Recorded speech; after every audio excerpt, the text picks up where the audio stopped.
जम्मू व कश्मीर के साबका वज़ीर आला व मरकज़ में वज़ीर रहे गुलाम नबी आज़ाद ने आज डेमोक्रेटिक प्रोग्रेसिव आज़ाद पार्टी की एक बड़ी रैली को डोडा में खिताब किया। इस रैली में डोडा व किश्तवाड़ अजला से आए डेमोक्रेटिक प्रोग्रेसिव आज़ाद पार्टी के कारकुनों व ऑफिस बीयरर्स ने शमूलियत की थी। इस रैली में खिताब करते हुए गुलाम नबी आज़ाद ने कहा कि डेमोक्रेटिक प्रोग्रेसिव आज़ाद पार्टी जम्मू व कश्मीर की तमाम पार्लियामेंट्री नशिस्तों पर अपने कैंडिडेट्स उतारेगी और ये उम्मीद गो हैं कि इनकी पार्टी को ही लोकसभा इलेक्शंस में अवाम वोट देकर कामयाब करेगी। इनका मजीद कहना था कि लोकसभा इलेक्शन के दौरान व इसके अलावा भी डेमोक्रेटिक प्रोग्रेसिव आज़ाद पार्टी का मिशन जम्मू व कश्मीर की यकसा तरक्की को यकीनन बनाने का है। हमारी स्टेटहुड, उसके लिए मैंने जो जद्दोजहद की थी, पार्लियामेंट में जब 370 तोड़ा था, सुनी थी किसी ने स्पीच? हाथ खड़े करो। हाँ, तो उसके बाद मैंने 4-5 और तकरीरें की जो मैं इलेक्शन में भेजूंगा, सुनी नहीं। उसमें जब तक पार्लियामेंट में गवर्नमेंट से मैंने मनवाया नहीं स्टेटहुड, तब तक छोड़ा नहीं। वो स्टेटहुड आएगी। बहुत सारी सियासी पार्टियां हम पर इल्जाम लगाती कि हम बीजेपी की बी टीम, लेकिन इल्जाम लगाने वाले ए टीम हैं।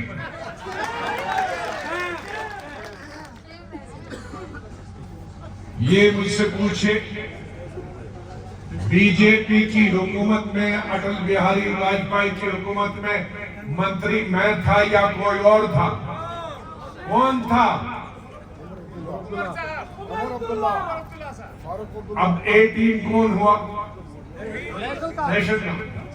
ये बताइए, मोदी साहब की बीजेपी की हमायत से कौन 2 चीफ मिनिस्टर थे? अरे भाई, मुफ्ती साहब और तो ना मैं उनका एमपी, ना उनका मंत्री है।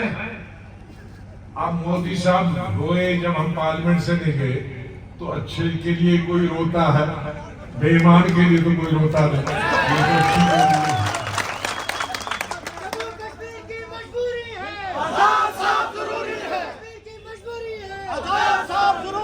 इसलिए मैं हमेशा कहता हूँ, इसलिए जो बीजेपी से मिले हैं वो दूसरों पर इल्जाम लगाते हैं वो है, ताकि उनकी तरफ किसी को निशानी मिल जाए। तो इसलिए बहुत अफवाहें फैलाएंगे लोग जिनकी दाढ़ी में तिनका हमें 6ठी क्लास में पढ़ाया था। दाढ़ी में तिनका, चोर की दाढ़ी में तिनका, 6ठी में मजहब। तो इसलिए जिनकी दाढ़ी में तिनका होगा, चोर होगा, वो ज्यादा शोर मचाएंगे। मैं कोई शोर मचाने वाला नहीं। मैं सिर्फ इलेक्शन में कहूंगा मैंने क्या किया है, मैंने क्या करना है। टूरिज्म को फरोग देने के लिए, जिसमें सबसे ज्यादा नौजवान रोजगार करेंगे, भद्रवाह में टूरिज्म किया,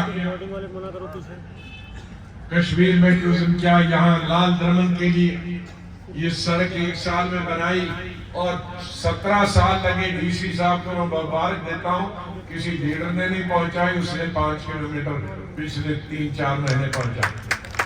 कि इस रियासत की अगर तामीर और तरक्की चाहते हो, अगर डेवलपमेंट चाहते हो, बेकारी खत्म करना चाहते हो, बेरोजगारी खत्म करने चाहते हो, गुर्बत खत्म करना चाहते हो, जहालत खत्म करना चाहते हो, तो आगे बढ़ो, हमसे 10 कदम आगे बढ़ो।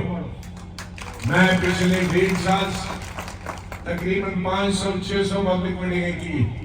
मैं चाहूंगा कि आप भी इतने ही आने वाले में गांव-गांव में आप मीटिंग करें। एक आदमी गांव-गांव में नहीं पहुंच सकता। और इस चिनाब वैली या इस रियासत का हिंदू हो, मुसलमान हो,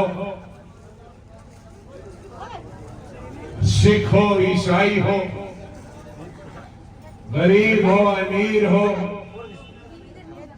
देहात में रहने वाला हो, कस्बे में रहने वाला हो, शहर में रहने वाला हो, मेरे लिए सब बराबर।